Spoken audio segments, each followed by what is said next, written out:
Prime Minister Mark Carney was in Washington today to meet with President Trump. Thank you to President Trump for inviting me to the White House. Our meeting today marks the beginning of a new relationship between Canada and the United States, based on respect, built on common interests and the transformational benefit of both of our nations. He must have been watching a completely different interview than the rest of us. What a f***ing embarrassment.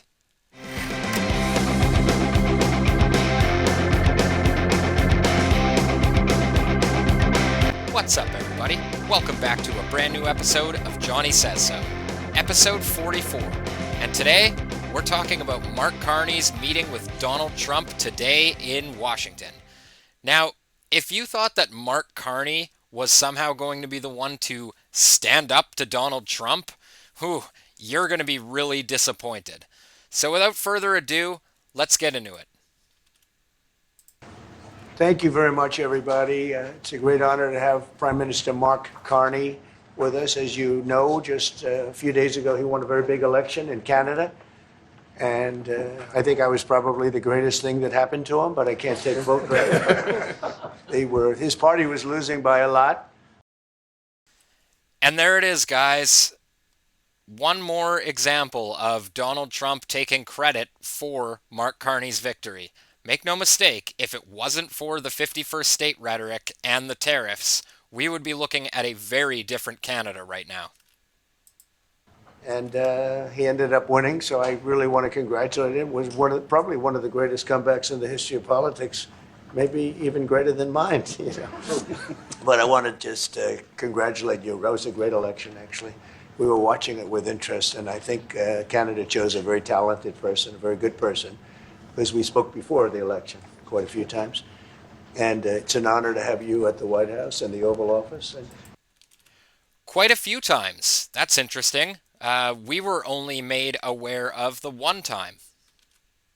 You see the new and improved Oval Office as it becomes more and more beautiful with love. We handle it with great love and 24-karat gold. That always helps too. Right? But it's been a lot of fun. We're going over some of the beautiful pictures that were stored in the vaults that were for many, many years, in some cases over 100 years. They were stored in vaults of the great presidents, or almost great presidents, all having a reason for being up, every one of them. So it's very interesting. But I just want to congratulate you, and ran a really great race. I watched the debate.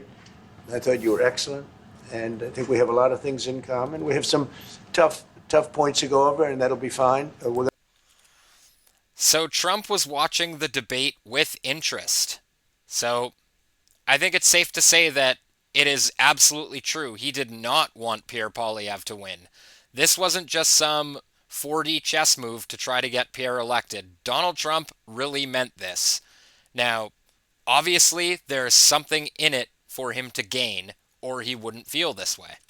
About a certain subject, very important subject. So you'll all be here. Mark, would you like to say a few words? Well, thank you, Mr. President. I'm on the edge of my seat, actually, I for the big announcement. But thank you for your hospitality and above all for your leadership. You're a transformational president. The focus on the economy with a relentless focus on the American worker, securing your borders, ending the scourge of fentanyl and other opioids, and securing the world. And I've been elected with my colleagues here. So right off the bat, this is not sounding like standing up to Trump. No, this is ass kissing. That, guys, I don't think Pierre Poilievre would have been this, this direct about sucking up to Trump. So there goes that narrative, liberals. I hope you're proud of yourselves. With the help of my colleagues here, I'm going to spread the credit to transform Canada with a similar focus on the economy, securing our borders, again on fentanyl, much greater focus on defense and security, securing the Arctic and developing the Arctic. Now, what happened to Mark Carney trying to say that opioids are not a crisis? He said that many times in trying to downplay the United States' concern with the bad stuff coming across the border. Now all of a sudden he's concerned about it. Okay.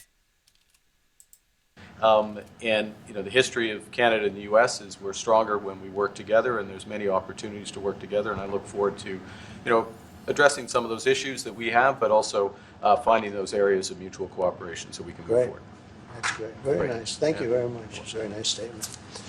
It's a very, very terrible deal. It should have never been made. It was made many years ago, but it should have never been made. Mr. President, was concerned about Canada and the United States. Would you like to see your first trade deal be with Canada, our neighbors in the world? I would love that. Look, I have a lot of respect for this man, and I watched him come up in a sense through the ranks when he wasn't given much of a chance, and he ran a really great campaign. He did a really great debate. I think that debate was very helpful. I was going to raise my hand. I don't know if that's good or bad. I shouldn't say that. That might hurt you. There it is again. Donald Trump was watching Mark Carney from the sidelines, and he somehow thought Mark Carney did really good in that debate. But, he wasn't going to say anything because he didn't want to hurt his boy, Mark Carney. Unbelievable, guys.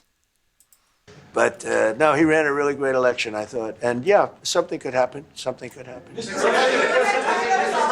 Yeah, please. What's the top concession you want out of Canada? The top concession you want out of Canada? Concession? Yes, Friendship. but that's not a concession. No, we're going to be friends with Canada. Regardless of anything, we're going to be friends with Canada. Canada is a very special place to me. I know so many people that live in Canada. My parents had relatives that lived in Canada, my mother in particular. And no, I love Canada. I have a lot of respect for the Canadians. Wayne Gretzky, how good, the great one.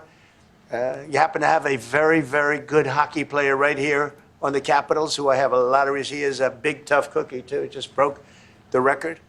And he's a great guy. And, we had the team here, and I got to know a lot of the players. But now Canada is a very special place. Yeah, please. Mr. President, and Mr. Prime Minister, I'd like to get your response to this too. But Mr. President, you have said that Canada should become the 51st state. Yeah. No. Well, I still believe that, but it takes two to tango, right? But no, I do. I believe it would be a massive tax cut for the Canadian citizens. You get free military, you get tremendous medical cares and other things. There would be a lot of advantages, but it would be a massive tax cut. And it's also a beautiful, as a real estate developer, I'm a real estate developer at heart. When you get rid of that artificially drawn line, somebody drew that line many years ago with like a ruler, just a straight line right across the top of the country. When you look at that beautiful formation when it's together, I'm a very artistic person, but when I looked at that beauty, I said, that's the way it was meant He said artistic. Artistic. to be. But, I do feel it's much better for Canada. But we're not going to be discussing that unless somebody wants to discuss it. I think that there are tremendous benefits to the Canadian citizens, tremendously lower taxes, free military, which honestly we give you essentially anyway because we're protecting Canada if you ever had a problem. But I think it would really be a wonderful marriage because it's two places that get along very well. They like each other a lot. Well, if I may, as you know from real estate, there are some places that are never for sale. That's true. We're sitting in one right now, Buckingham Palace, that you visited as well. That's true. And having met with the owners of Canada over the course of the campaign last several months, it's not for sale, won't be for sale. Now, obviously, when he says the owners of Canada, he's trying to give a nod to Liberals, the people that voted for him. But I really wonder who Mark Carney sees as the owners of Canada. Who have you been speaking to, Mark? But the opportunity is in the partnership and what we can build together. And we have done that in the past. And part of that, as the President just said, is with respect to our own security. And my government is committed for a step change in our investment in Canadian security and our partnership. And I'll say this as well, that the President has revitalized international security, revitalize NATO, true. and us playing our full weight in NATO, and that will be part That's of it. true. And they have, I must say, Canada is stepping up the military participation because So did Mark Carney just imply that Donald Trump is a force for good on the world stage? How does this make you feel, liberals? I want to know down in the comments. Mark knew, they were low, and now they're stepping it up, and that's a very important thing. But never say never. Never say never. What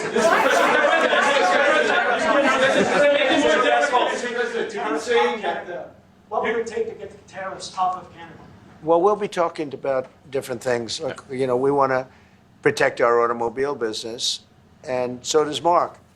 But we want to make the automobiles, and we want to, we have a tremendous abundance of energy, more than any country. We have, just in Alaska alone, ANWR has been reopened now. ANWR is probably the largest find anywhere in the world. They say it's larger than Saudi Arabia. I don't know, but it's a lot.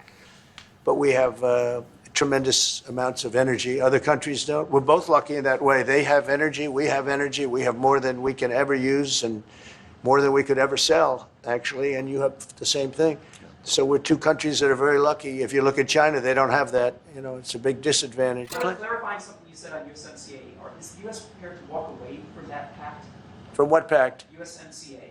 No, it's fine. It's there. It's good. We use it for certain things. It's there. We have the USMCA is a good deal for everybody. I won't say this about Mark, but I didn't like his predecessor. I didn't like a person that worked for. She was terrible, actually. She was a terrible person. Now, obviously, he's talking about Christia Freeland here, who often refers to these negotiations with the USMCA and says that she, quote-unquote, stood up to Trump.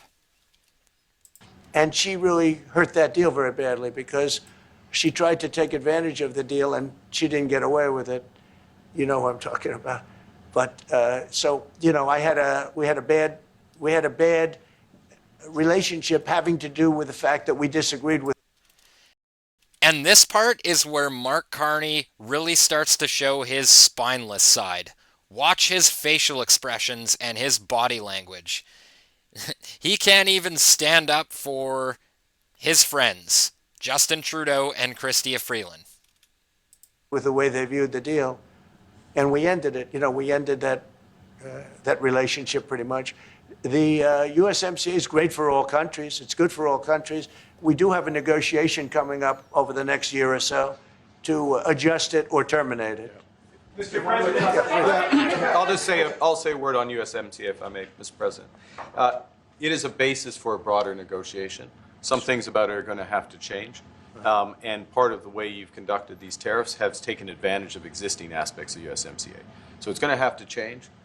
There's other elements that have come, and that's part of what we're going to discuss. Right. Mr. President, what changes would you like to see to the USMCA? Or what changes would you like to see? We're going to work on some subtle changes, maybe. I don't even know if we're going to be dealing with USMCA. We're dealing more with concepts right now. Look, right now, we're doing trade. We have trade. They're paying a tariff on cars and steel and aluminum.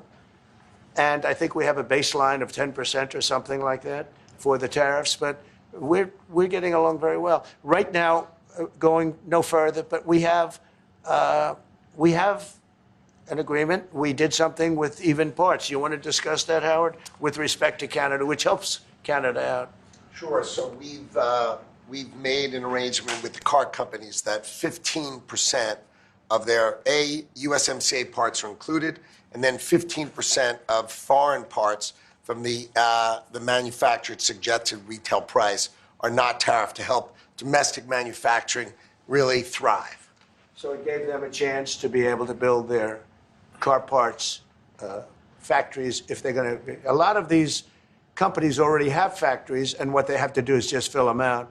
But they're able to build them in the United States, so we gave them a pretty substantial period of time. Just to clarify, Mr. President, is there anything the Prime Minister can say to you today to change your mind on tariffing Canada? Tariffing cars? Tariffing Canada. Is there anything he could say to you in the course of your meetings with him today that would get you to lift tariffs on Canada? No, Why not? just the way it is.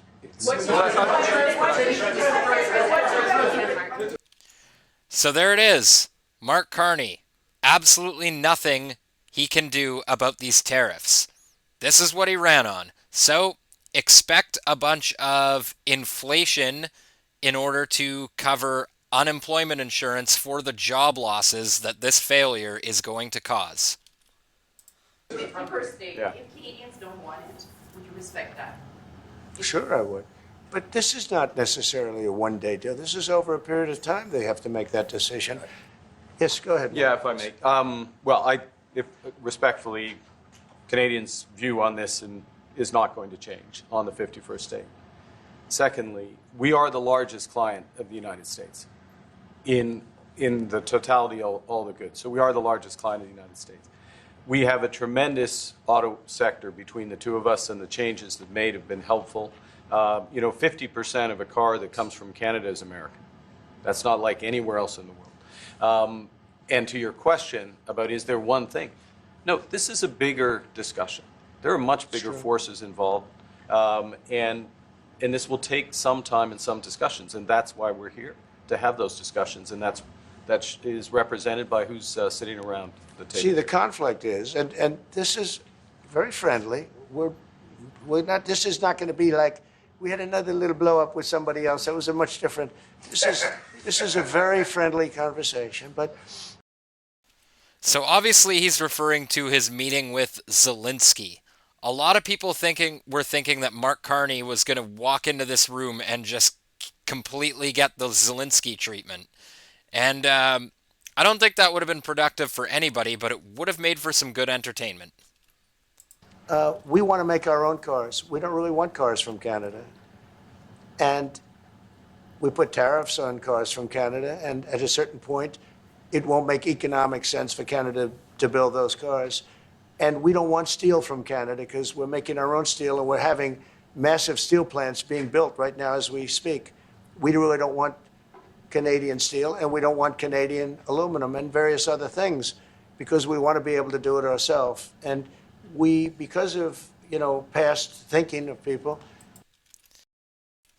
Mark Carney looks absolutely shook here.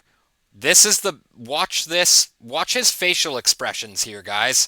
This is not somebody that projects strength. This is not somebody that's standing up to Trump. He folded like a lawn chair. Look at him. We have a tremendous deficit with Canada. In other words, they have a surplus with us. And there's no reason for us to be subsidizing Canada. Canada's a place that will have to be able to take care of itself economically. Now, Pierre Poilievre has spoken at length about this in the past, about how this whole notion Trump has about them subsidizing us is ludicrous. A trade deficit does not equal a subsidy. Now, I firmly believe that if Pierre Poilievre were sitting in that chair, I'm pretty sure he would have forcefully interjected on this point. But anyways, Canada, I guess we've made our bed and now we have to lie in it.